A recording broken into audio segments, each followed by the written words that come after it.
myself or suffer the consequences. The wisdom of Elijah's inside of the conscientious, so I move with it.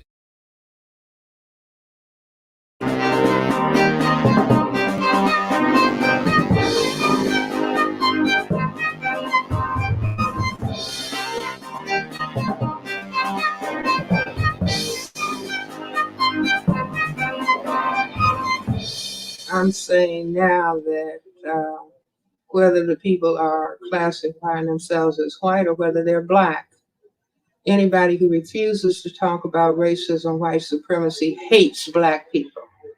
I want to go on record as saying that because racism is a spear in the hearts of black people. You see, and it is leading us to genocide. And so to refuse to talk about it, you see, or not want to talk about it, hates black people. I mean, in other words, if it's killing us and if it's destroying our future, why isn't that hate?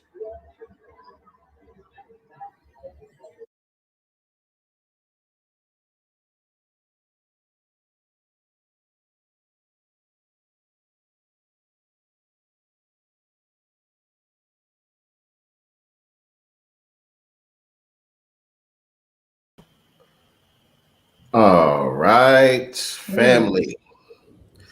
All right. I think I got it together. Now. How do I look? How do I sound? Am I good? Good. Little blurry, but good. It's good. It's like, playing little games. You sound great. I could see that my signal was a little weak. So I might have to switch devices. But yeah, just let me know. Let me know if it starts going crazy or anything on my end. Well, I'm looking nice and tan. Yeah, nice and bronzed. Yeah, you coming through all the bronze. Bronze. But welcome, family. Welcome to another episode of SincereluvdagodCast. We are here. And I know that y'all see the title. I know that y'all see the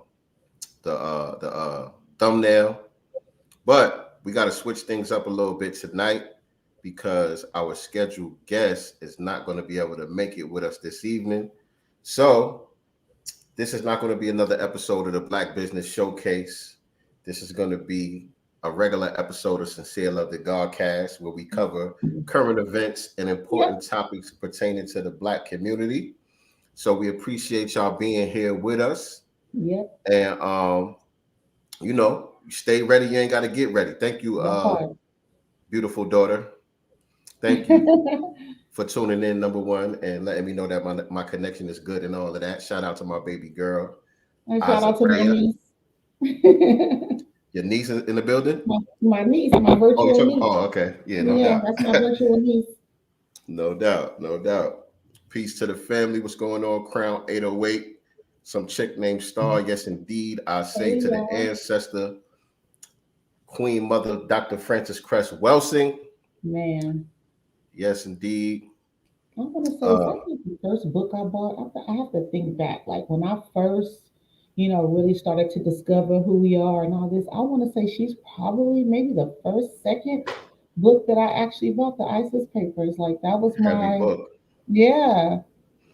Heavy book. That's heavy joint right there. I don't know.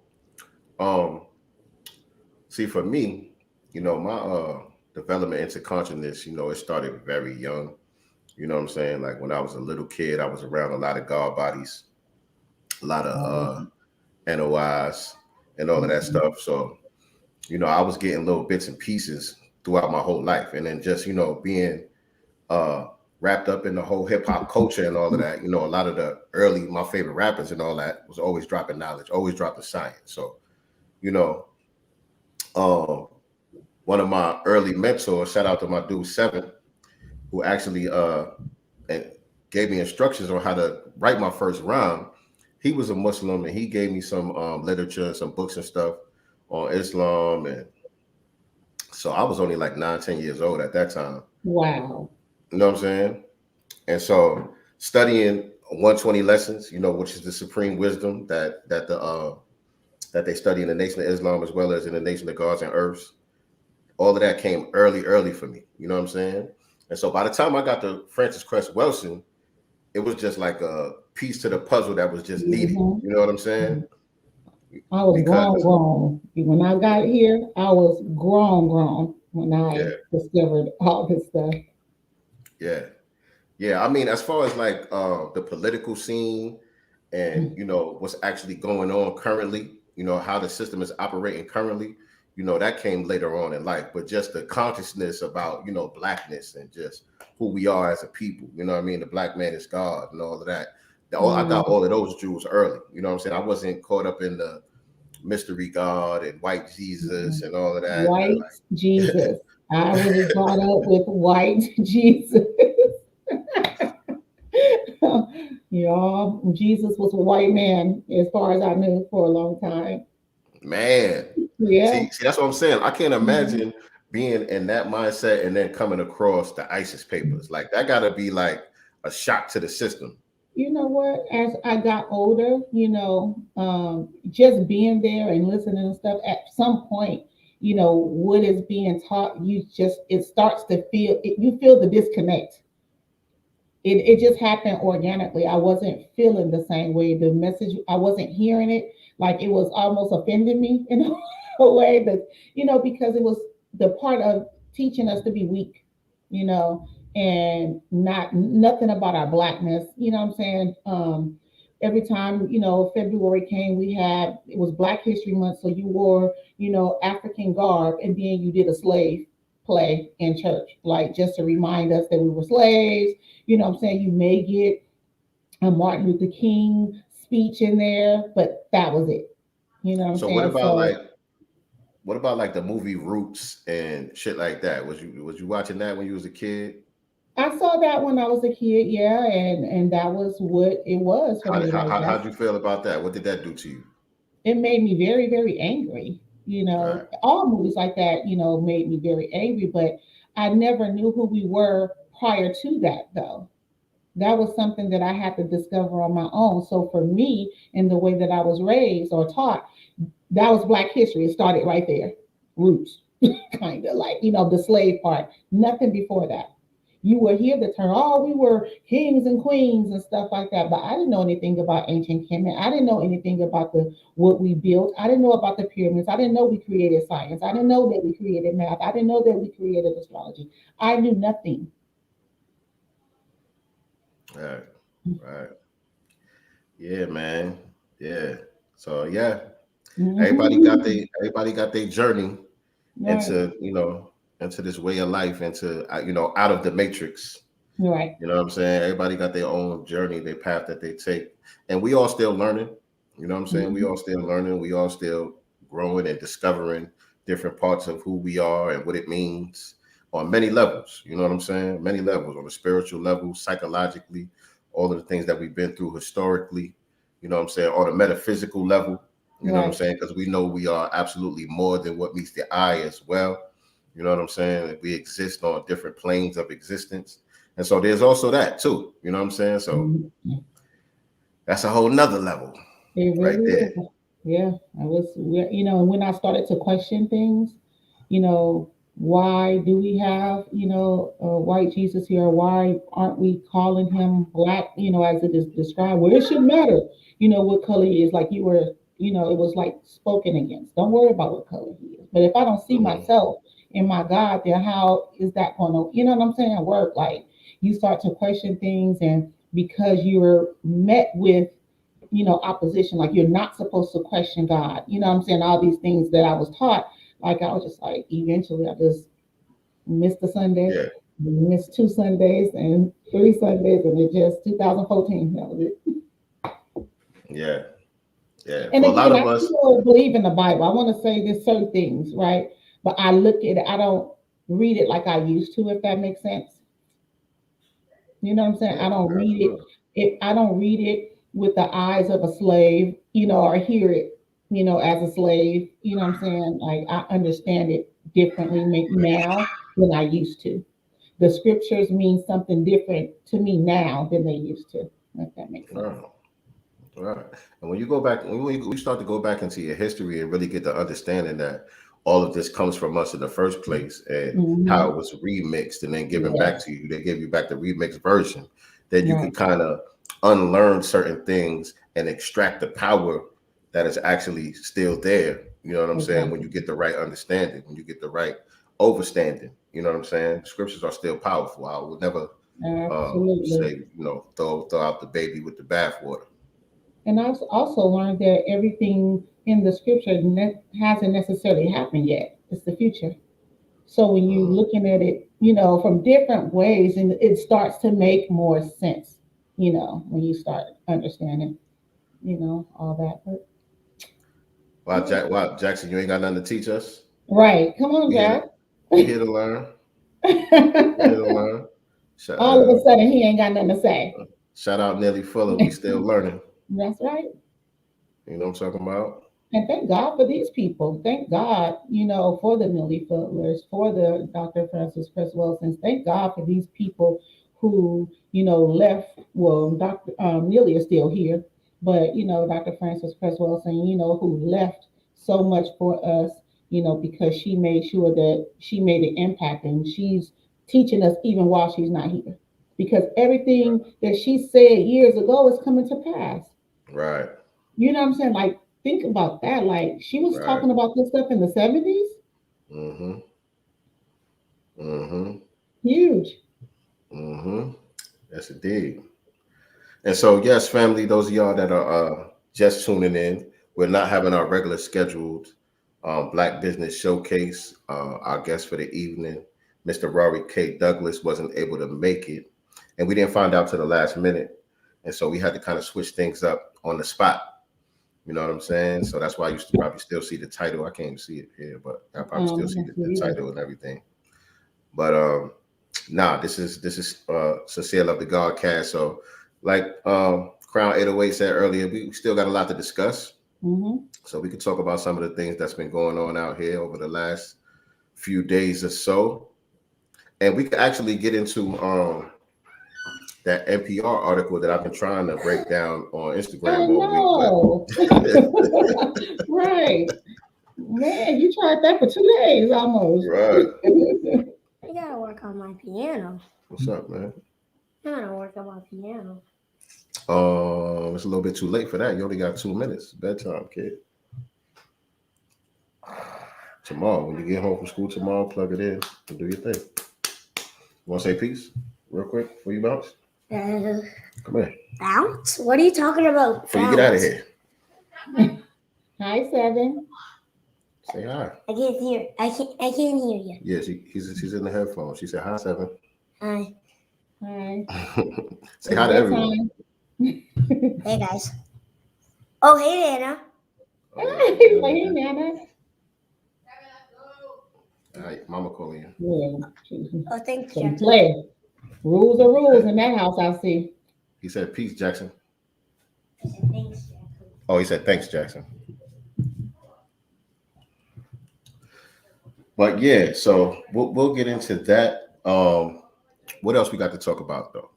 We got plenty to talk about. So I thought I would bring up this. I thought it was, for me, in my opinion, great news. Let me find it really quick. Again, y'all, we just, rolling as we roll. Texas Governor Greg Abbott directs state agencies to investigate youth gender reassignment surgeries and puberty blocking medication as a form of child abuse. I think I Shout agree. out to Texas. Shout out to Texas again because at a certain age, first of all, we are still very indecisive well into our 20s. A lot of us, we're still trying to figure ourselves out who we are, what we want to do, all these things. And to make such a drastic change, especially gender reassignment and things like that, as a youth, as a child, perhaps, and I don't know specifically what the age, is, but I know that they've been doing it, very, very young. I think that that's good. I think that Yes. that is good. Maybe instead of gender reassignment and medication that blocks puberty, why not some therapy? Let's Right. talk about why these feelings are there and stuff like that. You know what I'm saying? And wait. And once this person becomes an adult and still feels the way that they feel, they can make that choice as an adult. We've Right. seen many stories where these things were done, and then when they get older, they regret it, Right. and there's no reversing it, once you've had the surgery and things like that. So again, we're all indecisive. I'm in my 40s and sometimes I can't figure out what I want to do, you can't, no, block it. That is child abuse to me. Can you read a little bit of that? Because Sure. I think the punishment, if they're going to be putting punishment in place, it should be for the parents as well as the doctors. You know what I'm I saying? agree. I agree.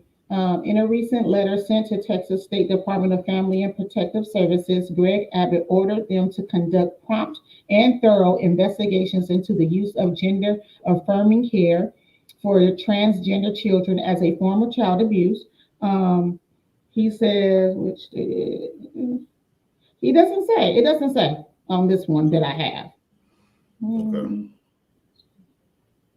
Okay, but yeah, but I'm It saying just he's targeting though all doctors, nurses, and teachers within the state should report all instances of child abuse that are existing within the law, provide criminal penalties, and failure to, I guess, report it. But again, sometimes I heard the teachers are encouraging it.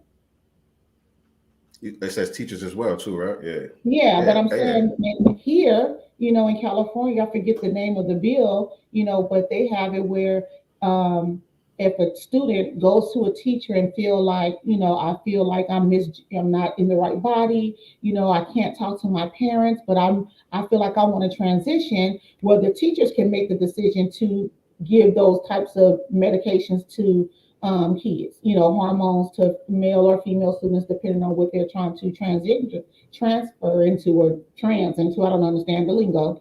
Forgive me. But they're allowed to assist without the parents' knowledge. That's You know crazy what as I'm saying? hell. So yeah.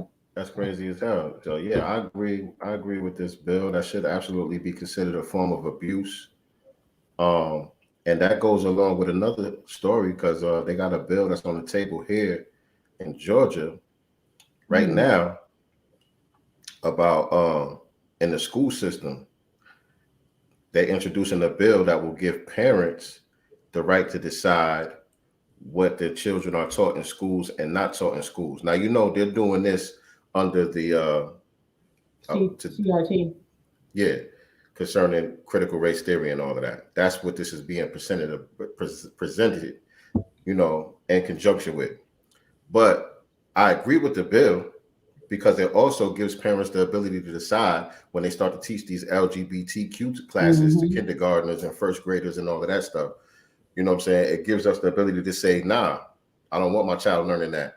You could say no to certain videos that they're going to be showing in school, certain pictures. If your child is going to be videoed or taking pictures of your child or anything like that, you have an opportunity to see the curriculum and what's going to be taught and decide if you want your child taught that or not. Right. You know what I'm Back in saying? the days when we had sex ed, it was more focused on, reproductive system. They, didn't really talk about sex like that. It was, you Right. saw the video of a woman giving birth. They spoke about a menstrual cycle, when boys, start to develop, But even um, how old was that even though? yeah, and I think for us, the parents had to agree, sign away, a form saying you can or can't. And if your parents said no, they put you off in another classroom for that hour that you took, sex ed. But I want to say for us at that time, maybe seventh grade, eighth ish, Hmm. if I can remember, Yeah, it that's was what I'm around saying. there. That's what I'm saying. So even that's, the children are a little more mature.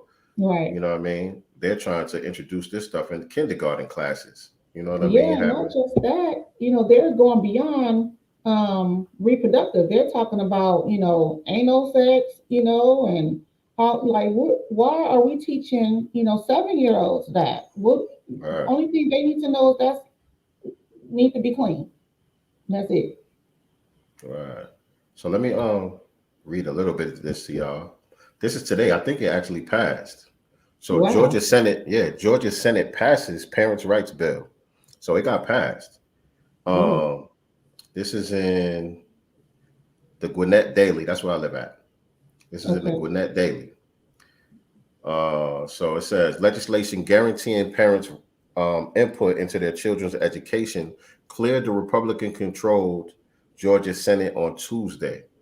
The bill, which passes 33-21 along party lines and now moves to the State House of Representatives. Okay, so there's another phase. It's part of an education agenda being pushed by GOP Governor Brian Kemp that includes measures prohibiting the teaching of certain divisive concepts in Georgia schools, divisive concepts in quotations, and banning transgendered students born male from competing in girls' sports. I agree with that too. Right? And so if you notice, Black people have a lot of conservative leaning values, right? You know what I'm saying? We ain't necessarily Republicans, but this is more in line with our values than what the Democrats be trying to push. Because the Democrats are against this. The Democrats are the ones that's trying to include all this LGBT stuff for children in the schools and all of that stuff. And they're trying to let people who were born as males compete against girls in sports because they identify as something else and all that. That's the Democrats that's going hard pushing that stuff. And the Republicans is like, nah, we ain't doing all that. And makes you wonder, and it goes to show why, what's his name, Ed Buck got away with what he was getting away with for so long. He was a Democratic donor. Right. You know, very connected. The Parents' Bill of Rights will give parents the right to review curriculum and other instructional material during the first 2 weeks of every 9-week grading period in public schools. Principals or superintendents who receive a request for information from a parent would have 3 working days to provide it. Right. So anyway, I'm not gonna read the whole thing. Y'all could check that out if y'all in GA and that is something of interest to you. Right. But this just goes back to, a lot of what we be talking about as far as this whole voting issue and all of that. They've been trying to sell us for the longest that the Democrats are supposed to be our friends, and the Democrats are, at the bare minimum, the Democrats are supposed to be the lesser of the two evils. But when you start looking at what's being pushed, what's being put on the table, even though the Republicans ain't trying to do nothing that's beneficial to Black people, we're not saying that those are our friends, but inadvertently, we benefit more or are negatively affected less under Republicans. Because we know how they feel about us. We know how they feel about us. They don't pretend, to, be on our side. They don't pretend to, bring forth policies that are going to help us. They don't do any of that versus the Dems do. They pretend. They fake it. Fake it till we make it. Right. They have evil intentions. They shit is more diabolical. Very. You know what I mean? The Republicans, like you said, we know exactly where they stand. They don't rock with us like that. But at the same time, they're not trying to target us. No. Because I think with the Republicans, they're more arrogant with their white supremacy, and they don't feel that their power is threatened by us. They feel like we could just do what we want. We ain't got to worry about these niggas like that. We just go about our business of white supremacy as usual, and these niggas is never going to catch up. Right. They look at it like we done it. We done. We don't got to worry about them. The race is over. You know what I'm saying? Whereas the Democrats, I think they're more sophisticated with their white supremacy, and they truly understand the importance of continuing to keep their foot on our neck and to deprive us of resources, because I think they're more sophisticated. They have more of an understanding of our power. You know what I'm saying? And that if you give us an inch, we're going to make some shit pop with that little inch. You know what I mean? We don't care if y'all vote for us or not. Just stay over there. Right. Just stay over there. Good question, Jackson. Okay, let me see. What do the gods think of Sleepy Joe's infrastructure bill giving money for drunk driving in New York busting down 10 million for Asian immigrants? Right. Okay, I got to look at the Asian immigrant thing. I haven't even checked that out. That's from there. I mean, not the mayor. What's his name? Eric something. The new. Is he the mayor? No, he's the Yeah. governor. Oh Yeah. yeah, he's the mayor. Yeah, he's the He's mayor. the new mayor. So he's Eric doing that. Adams. He's Oh giving yeah, I do him know the what you're $10 talking million. about. Yeah. Yeah, He's I giving do know what you're them. talking about. He That just was gave from the them another. governor. Yes. Yeah. That was a state. That was on the state level, but he was there. You know what I'm saying? Taking pictures and all Presenting. that. Yeah, but that was on the state level. Yeah, I know what you're talking about. But all right, so that's two different things, right? So the Mhm. infrastructure bill giving money for drunk driving. It's actually not even for drunk driving. They're trying to mandate that car manufacturers that all their new cars come equipped with the shit Blow that you got to devices. blow in. The what do you call it? The breathalyzer thing. The breathalyzer. Mhm. He's trying to make it so that new car manufacturers have to install those automatically in their car, right? So now something that used to be part of a sentence for somebody who broke the law, drinking and driving, that was part of the penalty. You had to hook this thing up in your car, or your car wouldn't start if you ain't Right. blow clean. And so now they're just trying to make that standard for everybody. You know what I'm saying? That's Wasteful what that's about in spending. the infrastructure bill. That's some bullshit right there. Wasteful spending. Cut my check. Right. Like they They, seem to be able to come up with all kinds of money for all kind of dumb stuff that again we are not even asking for. We're not asking for not just us as black people. No one is asking for that. So why would you waste money on some bull crap like that when we have real needs out here? right. Not only is it a waste of spending, it's an infringement on people's rights. It's an Right. infringement on your liberty. You know what I'm saying? Mhm. You ain't do nothing wrong, but now you got to blow in a breathalyzer to start your own car up. Right. You know what I'm saying? And this is the type of shit that this is how they get you to participate in your own oppression. Right. You know what I mean? Mhm. By presenting things, how do they say it? He makes evil fair seeming. Right. He makes evil fair seeming. So you're like, oh yeah, that sounds like a good idea. Let's sign off on that. They're just trying to keep everybody safe. They're just trying to make sure ain't no drunk drivers out here. They just want to keep everybody safe. And meanwhile, these things have all type of bugs and malfunctions taking place Mhm. with it, and you got to get to work, and your damn car won't start because it's saying you drunk. Right. Because apparently there was too much caffeine in your coffee. Let me tell you, my friend and I, this was years ago, y'all, a long time ago. We went to, well, she had happened to get a DUI. So she had that device in her car by, when you out here, I don't know how it is anywhere else, but once you get a DUI, they make you pay for that device in your car. You have to go through all these classes and stuff like that. It ends up costing you upwards of over $3,000-4,000 in the end, of your punishment. So nonetheless, she and I go to a brunch out here or whatever. So it's a champagne brunch. We're drinking champagne, at this brunch. So she thinks about it. We get in the car because she drove. I had to blow into it for the car to Oh, start. So my thing is, what is that really gonna do? Because people are gonna find a way. You know what I'm saying? You got your 5 year old in the back seat in the car seat. You know what I'm saying? Look, boy, blow in this so we can go. Like people are gonna figure out a way to get past that anyway. Because we did. I'm not. Yes, we. right. I had to blow in it to get the car started. Hey, right. It is what it is. I'm just saying. It is what it is. But the point is, we shouldn't be signing off on this shit in the first No, place.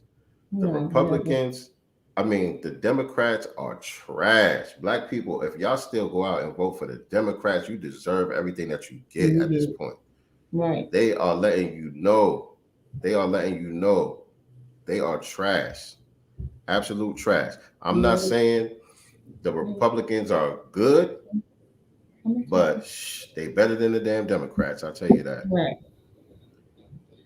And so for So, the second part of that, though, let's address the second part of that Miss of Food. Jackson's question about the Asian immigrants in New York. So what is this? abcnews.com. New York to give 10 million to Asian American communities hit by pandemic. The Asian American community was especially hard hit, not only by the virus, but an increase in hate and violent crimes.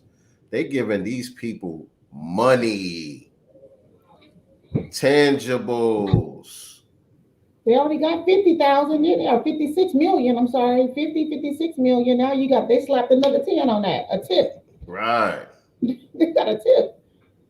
New York Governor Kathy Hochul speaks at Lunar New York celebration at Chinatown. So let me see. This crazy ass lady in New York. New York Governor Kathy Hochul announced Sunday that $10 million will be given to organizations supporting Asian American communities disproportionately affected by the pandemic. I thought we were the ones that were disproportionately affected. I thought it was Black people that had, I could Listen, have sworn that's what they said. that's what they've been saying this whole time. I'm That's just what they've been saying. saying this whole time.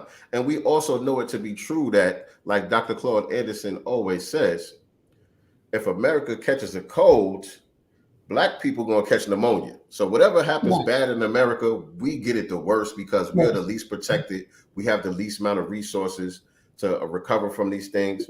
We don't, especially when it comes to health issues and all of that. We don't have access Right. to proper health care. We don't have as much access to healthy foods and all of that stuff. You know what I'm saying? So Right. just on a pandemic level, on a health crisis level, we're absolutely going to be disproportionately affected by something like this. And then when you bring it to an economic level, this is like a joke. This is like a joke. Man, Hold on. it's a joke. It's another slap in the face. I feel like they're intentionally like F you niggas. You know what I'm saying? We ain't giving y'all nothing. Y'all can ask, y'all can scream. We know what's needed in your community, but we're not going to give it solely for you. We'll give, something for everybody, and whatever crumbs are left on the table, you guys can have that. But we are not going to give something solely to you to benefit you. That's yet, hey, you guys, vote. Black people, we need you. We need you to get out here in droves and vote Democrat because we can't let those nasty, bad Republicans in. They're racist. Man, please. Right? Man, please. And we've been telling y'all this whole time before y'all went out there and elected Joe Biden and Kamala Harris. We've been telling y'all the whole time, y'all better off with Trump. Trump wasn't doing none of this fuck shit. Say what you want to say about the man. You got my message? Hold on a second. I'm on another page pulling something up. I'll look at it in a second. 1 second. Hit the like button, family. Share this out. Make sure you are subscribed to the channel. Click the notification bell so you can be reminded when we go live with new content. Hold on 1 second, y'all. Doing this on the fly. Right. We organic around here. I don't know if I can even find it this quick. Maybe not. It's no, in the private chat. I'm sorry. No. I'm still on the other page. Hold on. I'll check that out in a second.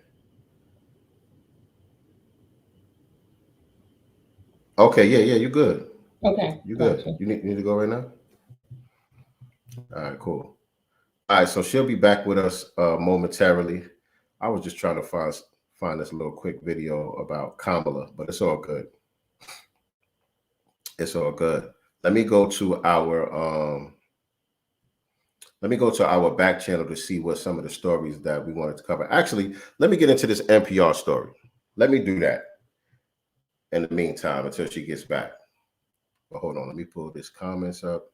Make sure that y'all still with me. We still working to pay for everyone else. Facts. All the nail shops and pet food restaurants were shut down. They are literally getting reparations. Right. They get 7 years, no tax, but we still got to pay. Man, the disrespect is on an all-time high. What's going on, Ricardo? Peace. What's going on, Ricardo Lewis? Appreciate you tapping in, bro. We doing an impromptu right now, man. We were supposed to be doing the Black Business Showcase tonight, but we had to switch things up real quick. So we just chopping it up about some current events. So I'm going to get into this story that I've been trying to cover on Instagram this past week. Actually, I covered it a little bit. I went live the other morning. What was it, Monday morning or Tuesday morning? Talking about this story. But I was kind of in a rush. I was on my way to work. I had my son in the car with me and all of that. So I didn't really get to chop it up. And then I tried to go live again later that night, and my service was janky. And so hopefully my service don't get janky on us again tonight, because I'm actually operating on my hotspot right now. So hopefully we good. All right.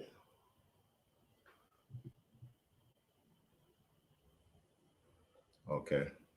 So on NPR, I think this was like 2 or 3 days ago, they have a story, and the title is called "1 in 10 Black people in the U.S. are migrants. Here's what's driving that shift." And so I don't want to go through the entire article, but I do want y'all to go read this article. I do want y'all to go check this article out, because there's some interesting statistics in here that we need to be on the lookout for as foundational Black Americans. You know what I'm saying? Because none of this is being done accidentally. This is all being engineered in order to bury us under people who look like us but don't share our same values, don't share our same views, our same political views, and our same don't have our same gripe toward the system of white supremacy, and particularly the U.S. government. And so what I am going to do is I'll play some of this 4-minute piece that they have on here, where they interviewed this lady who is a professor. Right. They told us from the beginning, right, Mama Love? This lady who is the professor at the University of New Mexico. So I'm going to play that and give more commentary from there.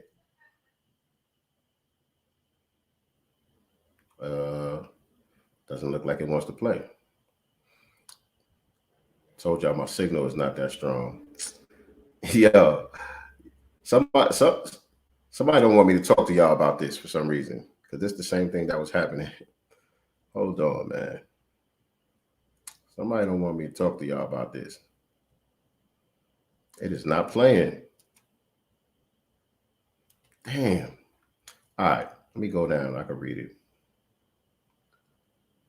All right, the breadth of what it means to be Black in America is widening, according to new analysis of the latest migration statistics. So the breadth of what it means to be Black in America is widening, right? So they're trying to change what it means to be Black in America for some reason, right? Or they're trying to pretend that it's just magically changing on its own. But like I said, this is an engineered process. This is something that's being done specifically and intentionally in order to undermine us. So the Pew Research Center combed through the U.S. Census data and found that the percentage of the Black population that had migrated to the United States had more than tripled over the past 40 years. So why is this particular statistic, this growing data, why is this of interest to the Pew Research Center? Why is this number? Why are they concerned about this in the first place? Why are they taking such a close look at how many Black people in America are immigrants compared to those who are foundational Black Americans? Why are they interested in that in the first place? I think those are some of the questions that we should probably be asking ourselves when we read these things, when we see these things popping up, right? So let me see. These days, roughly 10% of Black people in America were born overseas, compared to just 3% in 1980. And a total of 21% were either an immigrant or a child of an immigrant.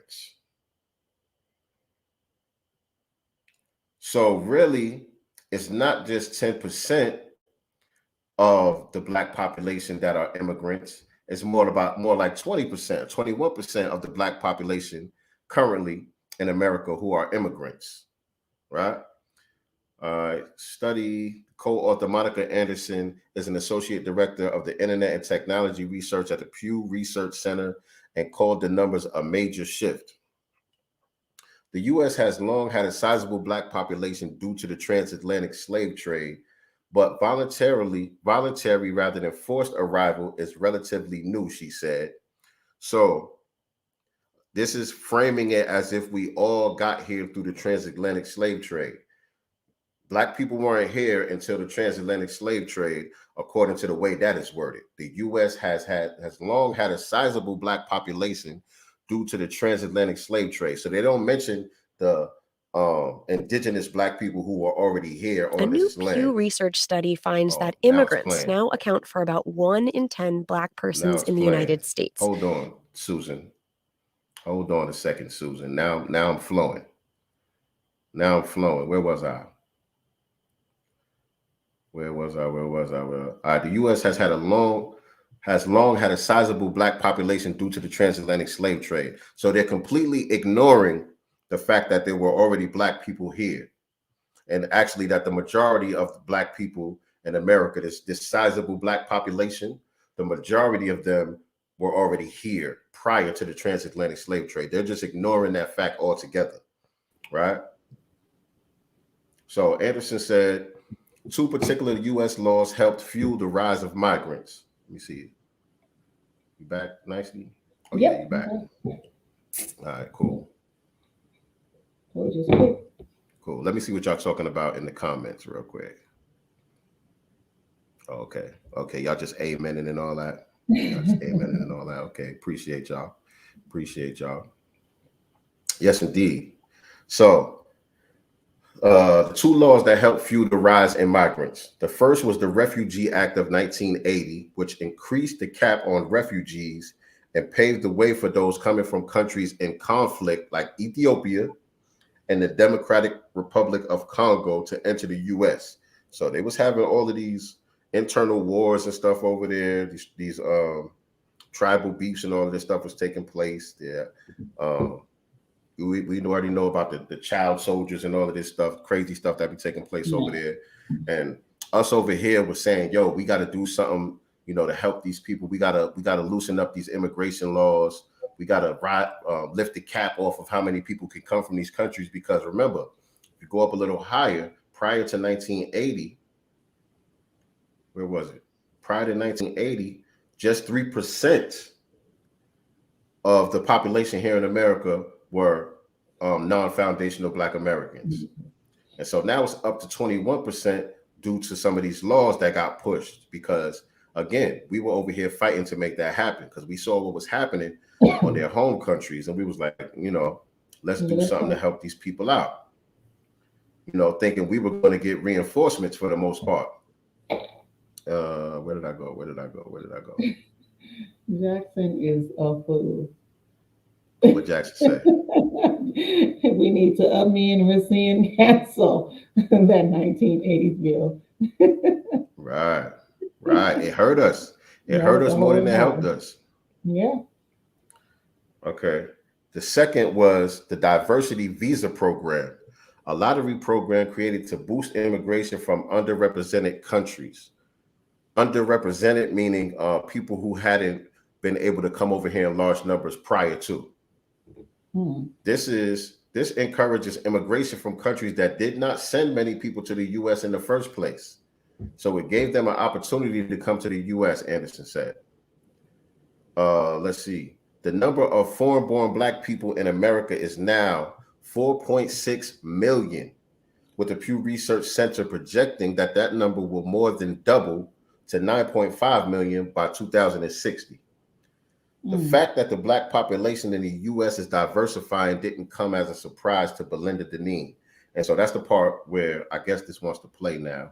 So I can play some of what she was talking about. But did you want to comment?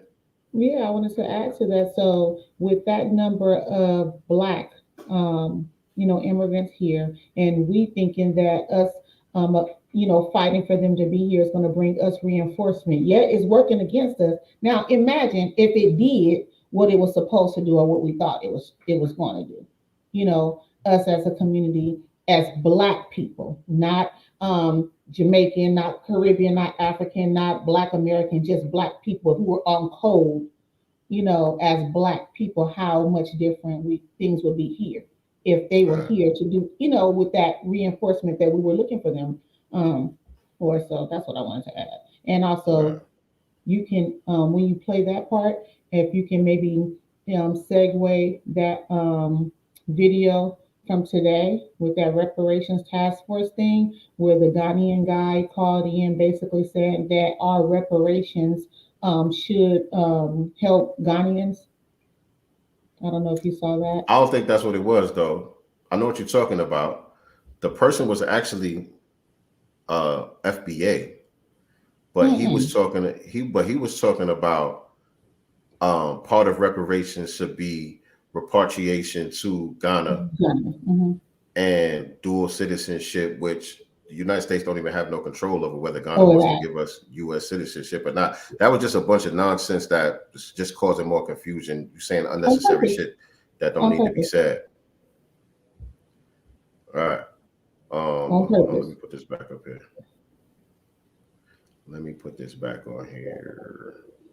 That 10% figure is up from 3% in 1980, and it's projected to increase more over the next 40 years. My first reaction was pretty underwhelming because I have found that, while this is a growing phenomenon, it's not a new phenomenon. Belinda Deneen Wallace is an English professor at the University of New Mexico. She specializes in Afro-Caribbean and Afro-diaspora studies. We spoke to her about how the growing presence of foreign-born Black people might change our understanding of Black America. There has always already been a Black diasporic component to American Blackness. I think the visibility has shifted, the way in which we see non-traditionally hyphenated African American Blacks in this country. But the presence has definitely always been here. Are you seeing these demographic changes beginning to be reflected in public spaces, like representation in film or in positions of power? Absolutely. I think our vice president is probably the most prominent representation of that. Vice President Kamala Harris, who is from Afro-Indo-Caribbean heritage, right? Absolutely. Afro-Indo, that's a new one. I just never heard the term Afro-Indo, so now we adding in new terms. All right, you have to laugh at some of this stuff. Slash. Hold on a second. As a matter of fact, let me see if I can pull something up real quick, because Kamala Harris, all the way up until it was time for her to run for president, was always the first Asian American, this, that, or the third. Yes. Right? Period. I never saw anything other than that. And honestly, I don't recall ever hearing her claim to be Black. I believe everyone else said it for her. No, she started to say it. You don't remember you don't remember she grew up celebrating Kwanzaa and all that shit?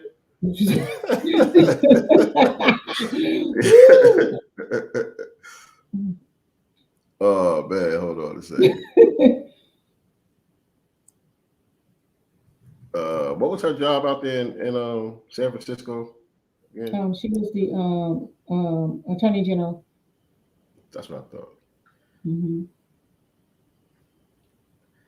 Man. Yeah, Tamisha, they get tax credit for hiring immigrants, landlords too, for housing. Actually, I just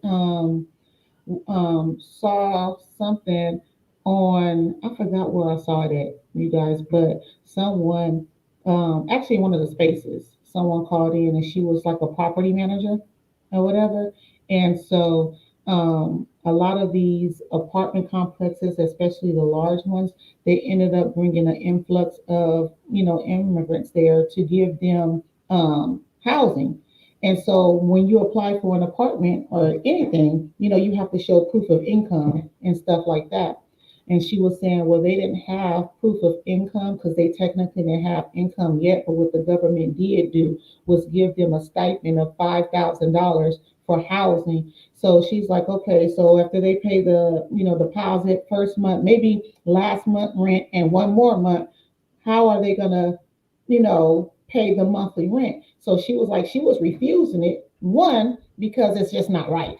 You know what I'm saying? These people are literally handing over $5,000 checks, for housing stipends in certain cities. And if I'm not mistaken, hers was in Chicago.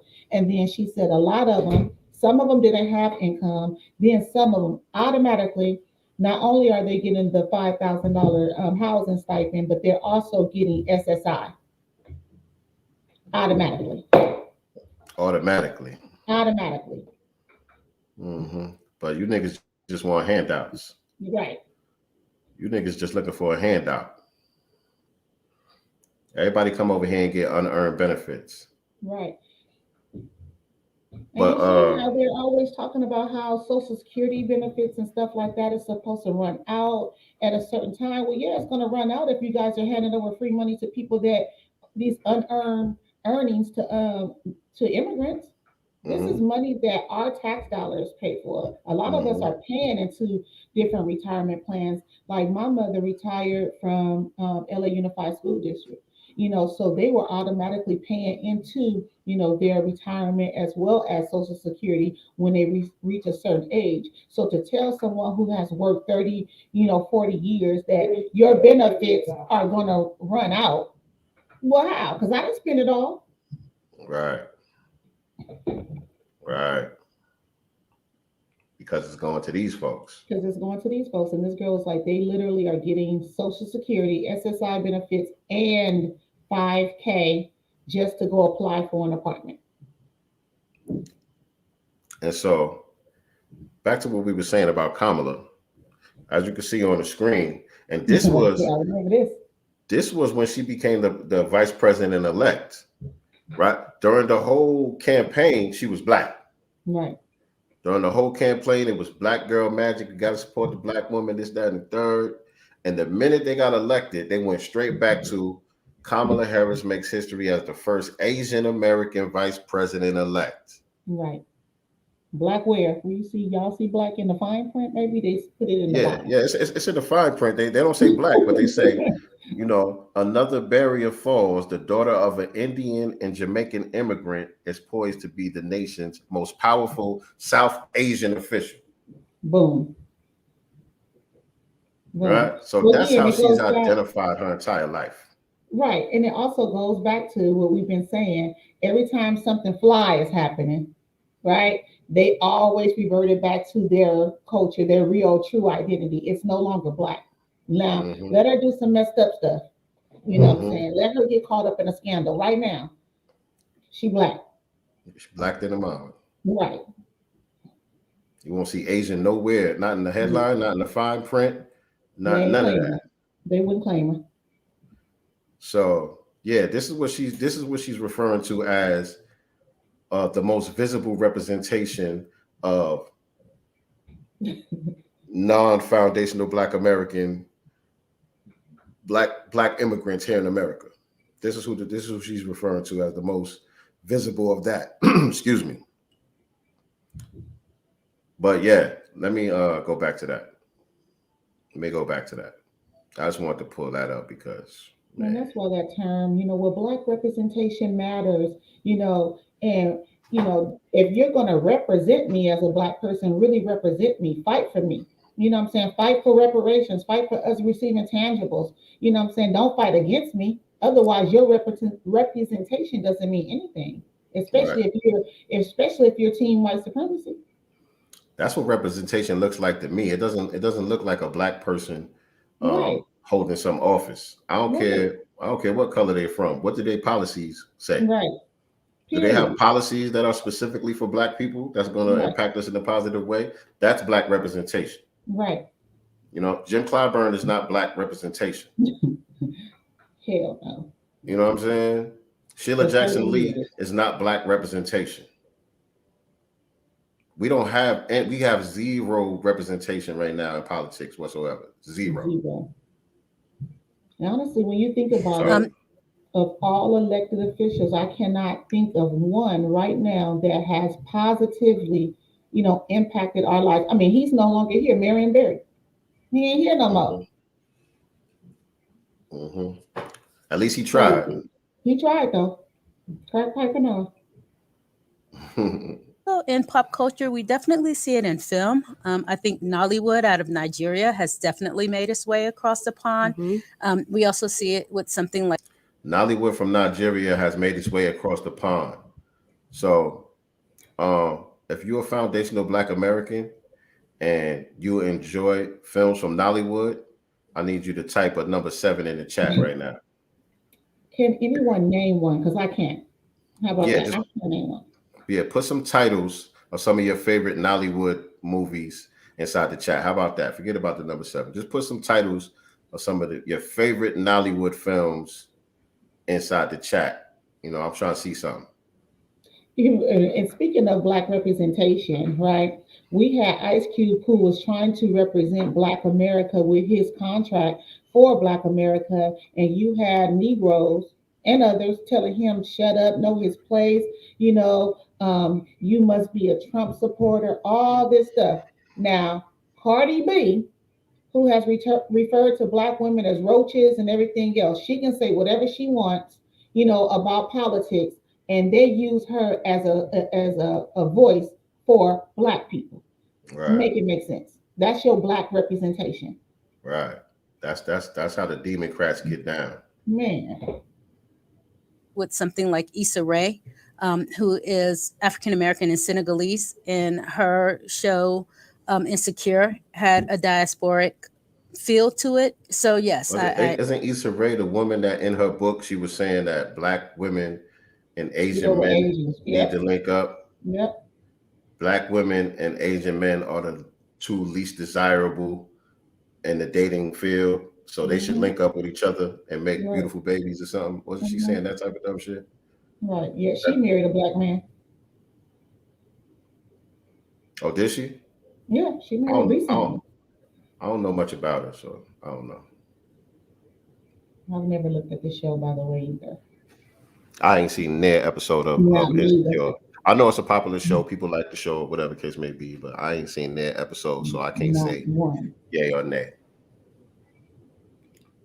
To it. So yes, I would say it is becoming more visible to those of us here in the States. We're in Black History Month now, and as someone who knows a lot about the African diaspora, how would you like to see historical narratives change in the U.S. to reflect the growing population? I think the first thing we need to do is embrace this as a part of our history, a part of not just Black history, but global Black history. So you can start as early as Marcus Garvey and his Pan-African movement. We like to focus on the Black. Marcus Garvey's Pan-African movement was populated by foundational Black Americans.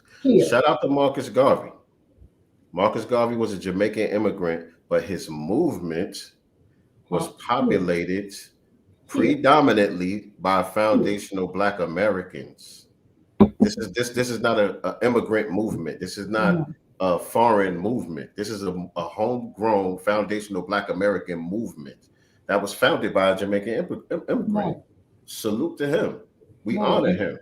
And go to Jamaica, by the way. I hope anyone been to Jamaica, because I have. I didn't see one red, black, and green flag throughout. But I went on plenty of tours. Not one. I didn't see any representation there of Marcus Garvey. Nothing. Right. But here, though, home. We're the ones that uphold Marcus Garvey. Right. We're the ones that uphold Marcus Garvey. And I'll say this, and I'll be a little bit careful with this because I don't want to come across as being disrespectful at all to these people. They showed me love. But the event that I went to last week when I performed at, it was a more or less RBG atmosphere. You know what I'm saying? A lot of Pan-Africans in the building and all that. And I don't really have a problem with people being Pan-African. It's just not. Right. If I don't see it as something that's being practical right now, you know what I'm saying? Like we've been saying here, Pan-Africanism has been a one-sided deal the whole time, pretty much. It has not been reciprocated by any of these other nations as a group. Nobody has reciprocated that energy. That Pan-African spirit has never been reciprocated to benefit foundational Black Americans whatsoever. And so we just kind of not on that. But what was the point I was going to make about the event, though? Damn, I forgot the point that I wanted to make about that. Because I've been getting old if that's the case, because I do that shit all the time. I've been old.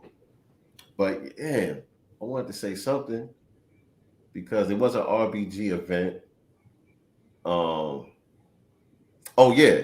The thing that I wanted to point out is everybody in there is talking about Africa and Pan-Africanism and all of that stuff, but everybody that's there is a foundational Black American.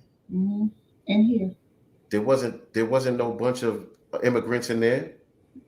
The only people that come to these RBG events are us. It's a lot of Africans in Atlanta. right. There's a lot of Caribbeans in Atlanta. They not coming to those events. We did the festival last summer, the RBG festival last summer. Everybody that's there is a FBA. You got a couple of Jamaicans here and there, you know what I'm saying? But the majority of the people there are FBA. Right. You know what I'm saying? Do you think that FBA, some, have this, it's almost like a fantasy relationship? It's very much like a fantasy. Yeah. It's very much They're like a looking for fantasy. Wakanda. You know what I mean? And man, I gotta speak my truth, man. It is what it is. But even one of the brothers that spoke, who was kind of like, I don't know if he was the host or the event or whatever, but he spoke a couple of times in between people that was performing. And yes, he was speaking about Africa in this fantasy type of way. Like everything is just all good over there, and the people just can't wait for us to come back home. And they getting the white man up out of there right now as we speak, and blah, blah, blah. And I'm like, we just know this not to be true. We understand what's going on over there. We understand what's going on. And we're not saying that all of our African brothers and sisters over there got an issue with foundational Black Americans. That's not what we're saying at all. We know the majority of them in the homeland is probably cool. You know what I'm saying? When people go over there, they get shown love. You know what I'm saying? So we're not saying that they just hate Black Americans in Africa, but at the same time, you're painting this picture that they getting their shit together over there. They getting the white supremacists out the mix over there, and they want to reconnect with us. So we need to just go back home and all this stuff. That's not what's happening. They getting recolonized by the Chinese right now as we speak, and damn near every one of these West African countries, and even parts of East Africa. Right. And my thing is, where's that energy and spirit here? So if we are going to link up, what I'm saying, just say, we going back to the motherland, right? A lot of you guys are here now, yet you make sure you distance yourself from foundational Black Americans. So how is it that we get open arms there, but it's not being seen here? You understand what I'm saying? Not in large numbers. You literally migrate to your own little communities. You don't really deal with us like that. And then what has opened up for us recently in the last, 2-3 weeks is the unfortunate hate for foundational Black Americans. Right. And I don't want to, maybe it's not hate, but it's a form of contempt and jealousy. I'll say that. Right. Oh, okay. Hold on. This is the back channel. I think it's in the other one. Boom. Right. Yeah, we doing this on the fly again, family. We wasn't prepared to do this show. We here. I would just love to see that love shown here. You know what I'm saying? It's sad to me that you have people that look like you, exactly like you, yet there's no connection with you other than what they can get out of you, and that's it. It's nothing. We don't hear anything about what Africa can do for foundational Black Americans. Yeah, we talked about that on Sunday. Yeah, we played that one girl, like, big man like you want free land? Right. You got to be kidding me. And we can actually go back, and I know this isn't a new story, but there was a foundational Black American from Detroit that did go there. That's exactly what I'm looking for. And purchase. You want to resend it to you? Because it's kind of up. I can. That's exactly what I was trying to pull up. I'm going to send it to your DMs. That way it's not missing. I'll send it to your DMs. But that sister who went there, and unfortunately what happened to her in the motherland, with her people. This is not it. This is not it. You sent me the wrong link. Sorry. Wait a minute. Here we go. Yes, it is. What is it? This is something with Randy Jackson. Why did it change? That's weird. What the hell? Here we go. I found it. All right, let me do it this way. Copy. I see what it did. Okay, there it is. Sorry, same deal. Okay, got it. That was sad. And again, we're not saying that everyone there in the diaspora is this way, but the fact is that that did happen. Yeah, I mean, we can't be in this fantasy world, man. We can't. You know what I mean? We gotta deal with the truth as it is, not the way we want it to be, not the way that we feel about it. I posted that quote from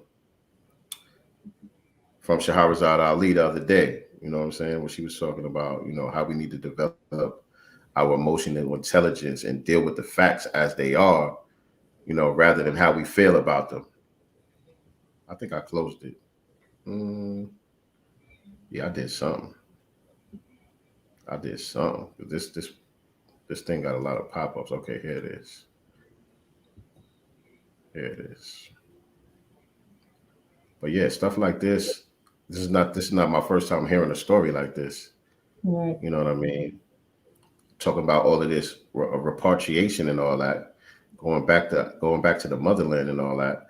Ex-Detroit activist 75 and her sister slain in Ghana.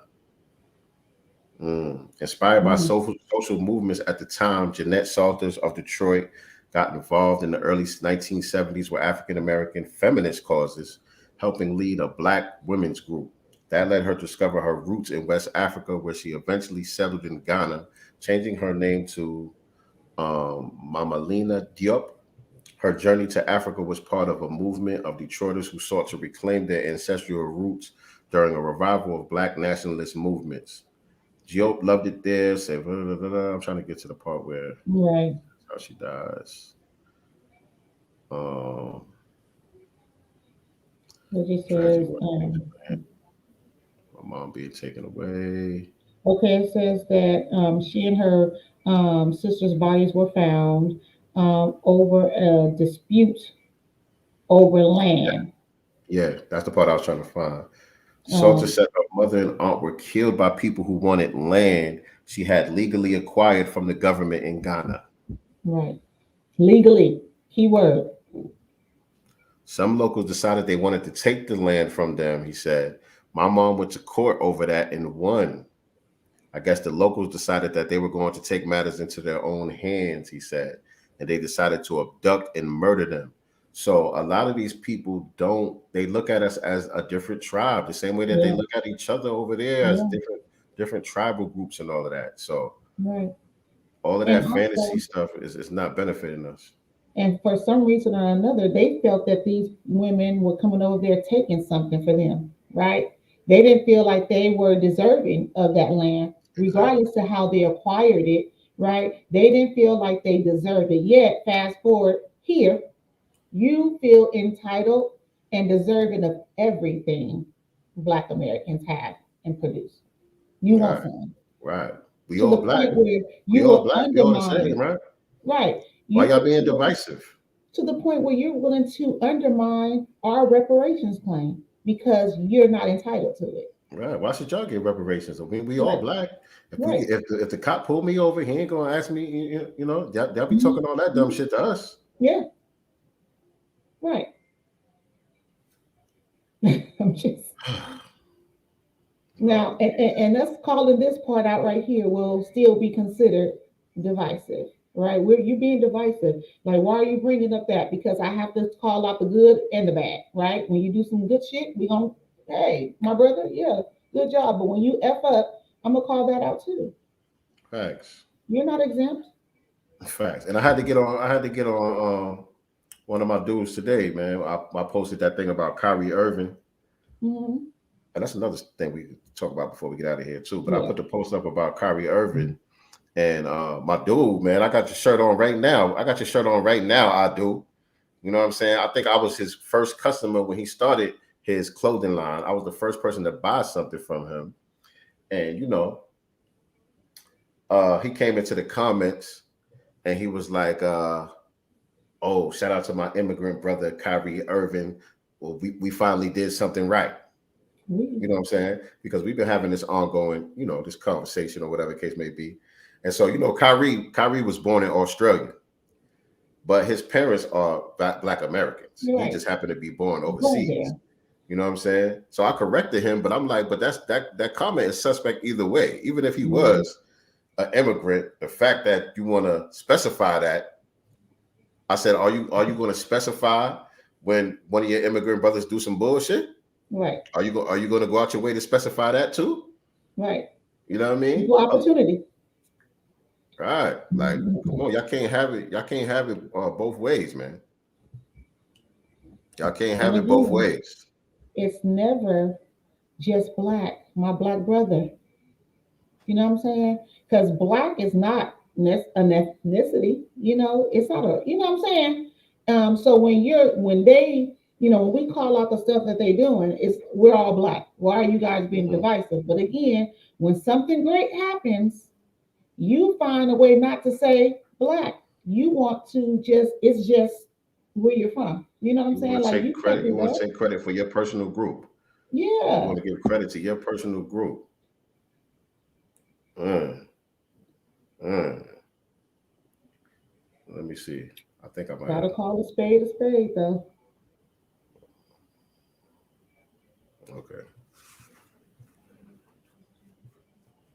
Also, while you're looking for that, if I can just add, I wanted to give some digital love to Ahmaud Arbery's mother, Miss Arbery, for her press conference after the verdict yesterday and basically holding Biden's Department of Justice to the fire, and calling them out on the SHIT stuff that they did and tried to do with coddling these white supremacists that murdered her child. Not sure if anybody saw the press conference, but Mama Arbery, pretty much went in, and then you had this reporter who tried to chime in, change the subject. Mama was like, no, I want to get right back to what I was talking about with Biden and his Department of Justice. I don't want to talk about that. You know what I'm saying? So she went right back home. We have not seen that type of energy in a lot of these situations ever, so I was just so happy and pleased to see her stand up the way that she did. Now, I would have liked, because the father was right there, I would have liked that to be him versus him kind of chiming in on the side. But, no, I'm glad he was only chiming in on the side, because last time he got the mic, he was talking about all lives matter. I know. Last time he got the mic, he started talking about all lives matter. So now Mama had to hold that down. I'm pretty sure that was a discussion behind the scene. Listening, you know what I'm saying?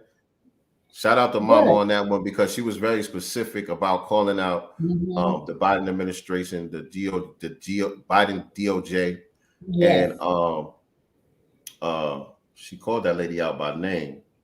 Yeah, I forgot the name as well, but she named names, and I just had to, show some love and respect to her, because again, that's the energy everybody should be on in this case. Like, we're not going to coddle anyone just because they're Democrat or Republican, because we all know that if Trump's Department of Justice did some crap like that, the media would be blown up right now.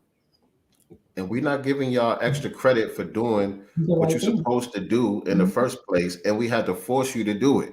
Right. There had to be an international outcry just to make an arrest in this case. You know what I'm saying? Every step of the way, there had to be major pushback to force the system to do the right thing. And you want her to just be, saluting y'all for it. Like, no. No, we gotta hold these people accountable and call it like it is. So shout out to that mama. I appreciate that. Like she said, they didn't do this. She said they did it because we forced them to do it. They didn't want to do it. She kept reiterating that fact. Right. All right, we ain't gonna be on here too much longer. But like I said, the Kyrie Irving situation, is developing as well. NYC has plans to phase out the mandates in the next few weeks, and Kyrie will be cleared to play in the home games. So shout out to Kyrie Irving for standing on his principles. And, you know, that's all y'all had to do in the first place, man. For the rest of y'all, that's all y'all had to do in the first place was just say no. Right. Just say no. We ain't doing that. Do you That's wonder, it. like, what are the text messages, phone call, or locker room conversations are? Right. You know what I'm saying? Like, what are those conversations like? I would love to be a fly on the wall. But the good thing was that his teammates were holding him down, even though you know they chose to get the jab or whatever the case may be. They didn't allow the media to divide them and throw him under the bus or nothing like that. You know, KD and those guys. You know, it was like, you know, that's our guy. You know, his decision is his decision. So that's a good thing. But all of those the media commentators and all of that who was going in on Kyrie, like y'all need to be apologizing to that man at this point. You know what? I'm going to go out and say another person that needs to. I follow Magic Johnson, you know, respect him as a businessman as well as a player. I'll say even as far as like 2 weeks ago, he was still going in on Kyrie, just basically constantly. Every tweet was about him not getting the jab and how, you know, him, you know, they're not going to be championship team because of the jab, not because of him as a player, not because of him, you know, being injured. Like he had been kind of, it was like overkill for me. You know what I'm saying? I was just like, well, they already over here talking about lifting the mandates before it really happened. Why do you keep kind of drilling this nail? Like, what are you trying to do? Who put you up to this? I was disappointed in saying that. Right. Yes, absolutely. Stephen A. Smith, all of them. Yeah. All of them, with the exception of that one brother, you know, who was pushing back against Stephen A. I forgot his name too. He used to play in the league. I can't think of his name either, but like he's the only one I saw that was kind of saying, wait a minute now. Wait a minute. This man has a right to decide whether he wants to do this or not. You know what I'm saying? But yeah, man, a lot of stuff about that whole global pandemic is coming to light. Like everything that we've been saying, everything that, you know, Farrakhan was saying and Rizzo and all them has been saying, we see it all unfolding. You know what I mean? We see it all taking place. We're still saying the same thing that we were saying about this issue from the beginning. We haven't changed, but the media keeps on changing their stance, keeps on changing their stories. The so-called experts keep on changing their stance and changing their story and all of that stuff. So, man, you got to hold out, man. You got to know when to hold them. But isn't it also kind of convenient that they're now changing everything because now midterms. Right. Midterms are coming, right? We can't go into midterms with this global pandemic. So we're going to put it on pause. And we're going to take some credit for getting things under control so people can have more reason to support us as well. Because we were able to get this thing under control, and look how many lives we saved, and go us. As a matter of fact, today on our news here, NBC News, this weekend, like before LA, they were saying, no, we're still going to be required to wear masks, you know, in public places and stuff like that. Well, as of coming up this weekend, that is lifted. We're not going to be required to wear masks at all in any indoor places at all. Like the whole mask mandate is done. And y'all have some of the most strict restrictions in the country. Y'all in New York. Mm-hmm. Yep. And so those are the two places we see phasing out. Phasing out. Phasing out. It's a miracle. Shout out to Texas. Shout out to GA. You know what I mean? I can't front, man. These Republican states, and be more in line with what I fuck with. Man, and y'all didn't have as many cases, right? Y'all had the least restrictions. Yeah. I don't know about the cases. I didn't really follow the numbers like that. You know what I'm saying? But you barely heard about y'all. Right. I know we had the least restrictions. I know we was the last ones to shut down. We was the first ones to open back up. I know life here has been pretty much normal for the past 2 years as far as this thing goes. You see masks here and there, but nothing crazy. You know what I'm saying? People checking your IDs to see if you got, the jab and all of that shit to get in the restaurants and all of that stuff. Like, nah, we ain't see none of that. Yeah, you gotta show your slave papers around here. Some of the places you got to show your slave freedom papers to get into a restaurant. so that kind of begs the question, though: are Black people better off in Republican states? Right. Are we better off as Black people in Republican-run states and cities? Right.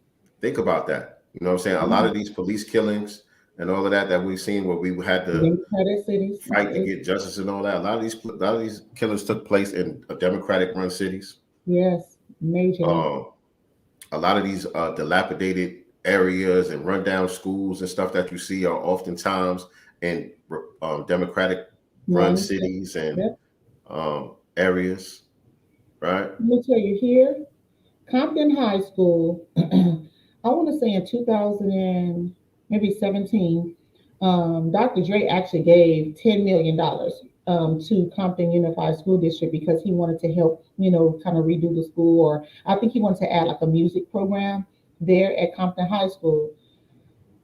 Right now, and it's about time because my son's school actually played them, in football and stuff. There was broken glass windows on this school. They were literally playing football in dirt with a little patches of grass, like they didn't have turf, nothing. They finally literally just tore this school completely down. So Compton High is completely torn down. And so all the students within Compton Unified, or that went to Compton High, are now going to like Dominguez High, which is in Compton Unified, and other Centennial High School, which is part of Compton High. So they finally just tore the school down. And they're going to rebuild it back up, and they needed it so bad. But I always wonder where the resources going. And also from 2017, Dre gave $10 million. Where did it go, and why did it take so long? They just tore the school down last year, 2021. Yeah, shit. Crazy. I didn't even know he did it, because I remember him and Jimmy Iovine gave like $70 million to UCLA. Yeah, he gave 10 to he did give 10 to Compton Unified in 2017. And we were always wondering, like, okay, so when are they gonna put it? Like, I could not believe sitting in the bleachers, which probably been up since the school was built originally. They haven't put no money in to see classrooms with windows broken out. I was like, this is ghetto. How can kids even want to come to school, to be honest? When and really focus and really school, yeah, you know what I mean? It looked horrible. I was shocked, in the difference, because Compton High is not that far from us. You're talking about 10 minutes away, 10, 15 minutes. Got to get it together, family. Got to get it together. And also, there needs to be more oversight, in this money. Like if I'm a Dr. Dre and I'm giving that much money, right? I'm not just handing it over and just like walking away. I need to, I want to know when we breaking ground, what I'm saying? I need to start seeing, that you completed one part, let's move on to the next phase, whatever. Don't just give this money and not, stay connected to where you gave it to and finding out what's going on with it. That's crazy. It's 2017. And they done flipped that money so many times. Man. Oh, let me tell you, Compton streets here, because it's obviously Compton has a lot of farmland. I know y'all probably see that on Riz's timeline as well. So there's a farm community here as well. Huge houses, big farms here. Then you have the urban part. All of Compton, though, the streets have more potholes than any place you'll ever see. We are always trying to figure out. I hate driving through Compton because you're tearing your car up. They have not put any money barely into the schools or the streets there.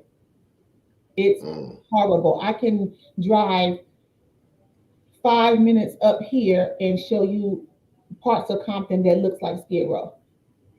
Wonder how much of that infrastructure bill gonna go to that. Right. I would love to know where Compton's tax dollars are going, because there's plenty of homeowners. They're paying property taxes, all other taxes here, where is the money going? Because Compton needs a lot of work. Yes, indeed. Anything else before we get out of here? Did I have one more? I think I did. Oh, just before we go, so I don't know if you guys saw my timeline. Anyone that follows me on Instagram, I did post a video of Tariq. He was on some conference call for the California Reparations Task Force here in California, and y'all, homegirl Strappy, one half of Tone Tits, decided that she was going to post a whole paragraph about basically why was he even speaking on it. My thing is, you're supposed to be about reparations as well. Why weren't you on the call instead of hating on someone to speak it up, for it and not against it, who's not, trying to undermine the situation, but speaking up for reparations for Black Americans? Why would you find something hateful to say? Did she point out anything that he said that was wrong? No, this is personal. Hold on one second. Yo, I'm coming, Jog. Give me a minute. Hello? Can you hear me? Oh, you got a ride. All right, cool. All right.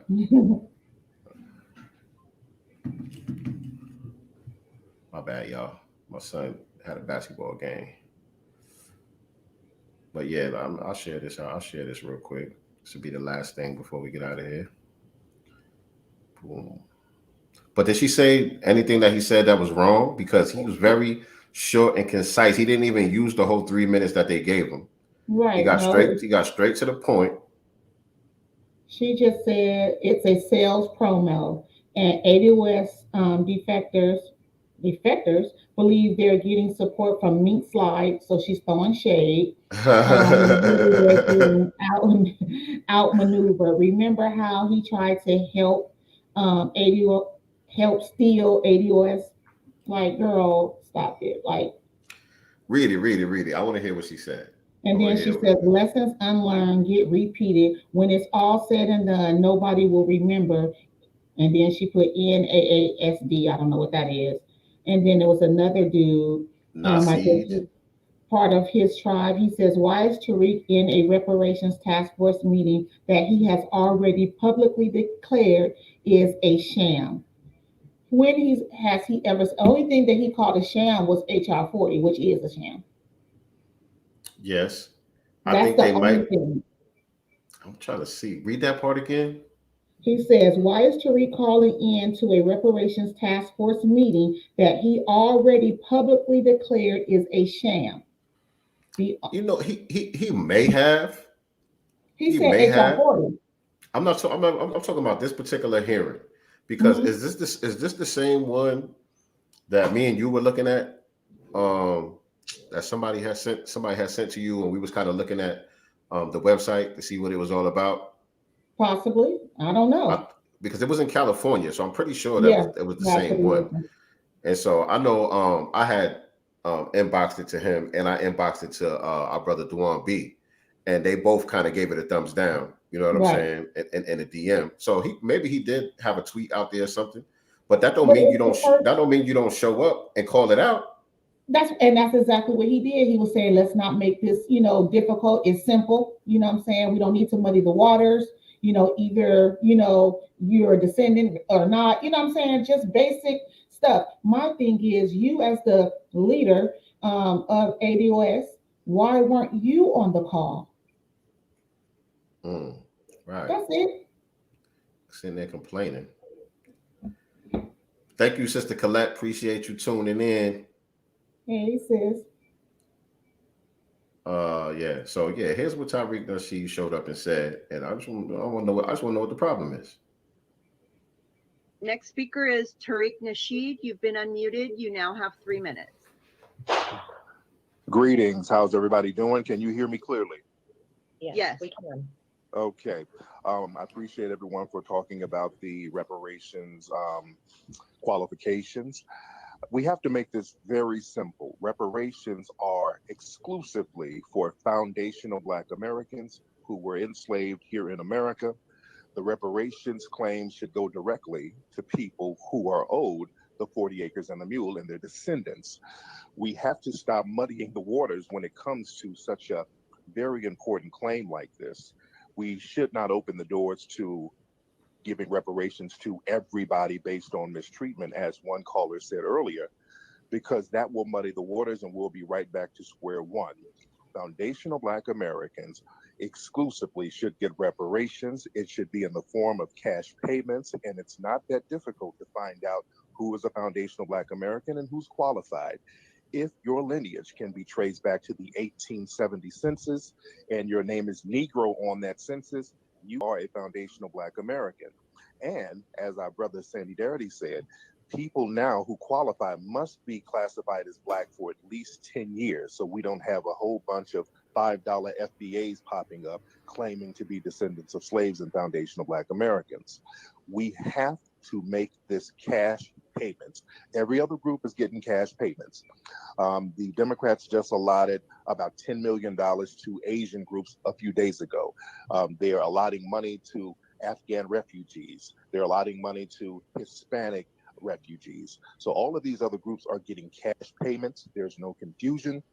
The confusion comes when it comes to us. All of a sudden, the waters are muddy. Somebody was in here talking about repatriation to Ghana. We cannot have that. This is not what this is about. Nobody needs to go to another country. We're not from Ghana. We are foundational Black Americans. This is a nation that foundational Black Americans built, and we need to be compensated for what we built because we have the legacy of anti-Black racism that has disenfranchised us economically. That's kind of on period. Yeah. You know, that's kind of on period. So who can find anything wrong, even if you don't support him, even if you don't like him? Take that personal crap out of it. He's speaking up for our group. Right. And even if he did say that this reparations hearing was a sham, it's still a good idea to show up and correct the record. Right? It's a good idea to show up and correct the record and not let these people run with their sham uncontested. Right. You know what I'm saying? And so honestly, that's what they're saying. That's what's his name? Our brother Marcel Dixon is saying. You know, instead of us, complaining and saying what should be done, it's important for us to show up to these meetings, whether that's in person or on Zoom calls such as this, and give your input, because that stuff also matters. If there's things in these bills that need to be removed, then use your voice to say that this needs to be removed. We don't need this. This is going to muddy the waters. We need to stay, straight and concise with this point right here. This is what's going to get us what is owed. You know what I'm saying? So if you're only sitting back and complaining about what somebody else is saying, but you're not making your voice heard, shut up. Right. I give the man a lot of credit. I give him all the credit in the world. Number one, he's speaking up, like you said, for our group specifically. Right. And number two, you know what I'm saying? It takes a lot to go into a room where everyone disagrees with you and speak your truth. You know what I'm saying? Right. So I commend him for doing what he did, and shout out to that brother, man. Shout out to that brother. And it's our job to signal boost it. That's what we do. Exactly.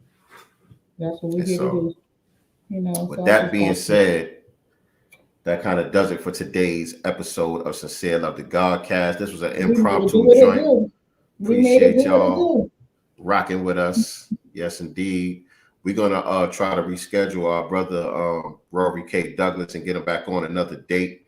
We definitely want to chop it up with him about some of the what's going on with Romy Rome, some of the important information that he got for us concerning finances, insurance, taxes, retirement, all of that stuff. You know what I mean? Definitely some good information from him. So we're going to get him rescheduled as soon as possible. Stay tuned for that. Also, we don't have a show tomorrow either. So we're going to see y'all on Sunday. We'll be back here to chop up some game with y'all on Sunday to cover some more of these current events and dig more into some of these issues concerning the foundational Black American community. Yes, it did. As a matter of fact, let me see who we have the following week while we're at it. So what is today is the 24th. Hold on a second. What you got? Open the door.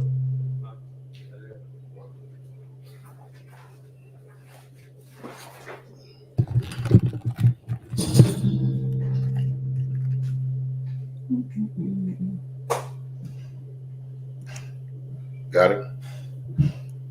Yeah. So on our next Wednesday show, we are going to have Made by K Kitchen back.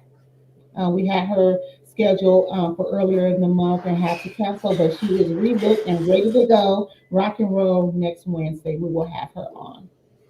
Shout out to K. Yep. Shout out to K. Yes, indeed. All right, family. So, like I always remind y'all, we are not the master students. We are not the master teachers, but we are the master students and signal boosters for the voices of the new Black media. Appreciate y'all rocking with us as always, and we will see y'all in a couple of days, ladies and gentlemen. Peace. Do for self or suffer the consequences. The wisdom of Elijah's inside